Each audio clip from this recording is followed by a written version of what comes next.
For this entire month on Crim 2, we are highlighting the local people, the culture, and the issues in the Asian American and Pacific Islander community. So the Asian Hall of Fame was established by Seattle's Robert Chin Foundation to recognize trailblazers who are making a difference. Yeah, so Washington State University's athletic director, Pat Chun, was inducted into the latest class. He sat down with me to share his story and how his background helps him lead the Cougs. Tell us a little bit about who Pat Chun is. Well, I always tell anyone who's willing to listen that, you know, my story in sports actually predates my birth.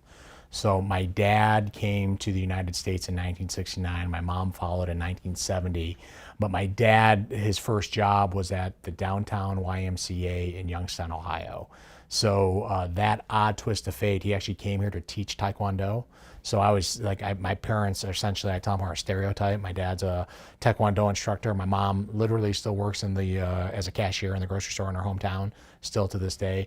When you're growing up and you're different, you know, you're kind of inward focused.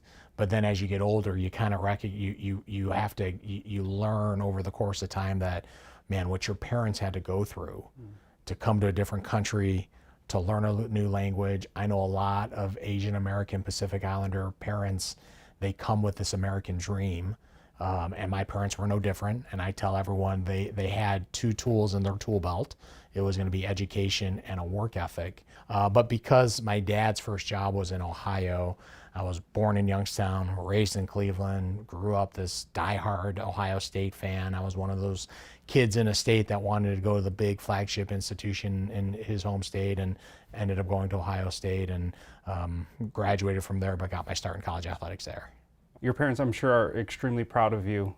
First athletic director in a Power 5 school as an Asian American. What does that mean to you to have that distinction? Well, it means my mom can brag at church. So that's probably the most important thing for my mom. But it's one thing to be the first, but it's a problem if you're the last. So I think that's always been my focus, is I recognize the importance of representation. You know, I know growing up in this country, there just weren't a lot of Asian Americans that you would look up that you could just see in sports. You know, whether it's competing and things, you know, it's just one of those things. If you don't see it, it's just hard to believe it. You know, I always tell people, if you look at who the minority groups or the underrepresented groups are in college athletics, we're the minority of the minorities. So it's nice to be able to celebrate, you know, a lot of the success stories that are going around college athletics, but also it's a nice opportunity to hear a success story of others. You know, hearing your background story is great to hear. You know, it's awesome to hear someone, you know, it's empowering for everybody when you have representation. Tell us about the award. I know you're modest about it, but being inducted into the Asian Hall of Fame, what was that about?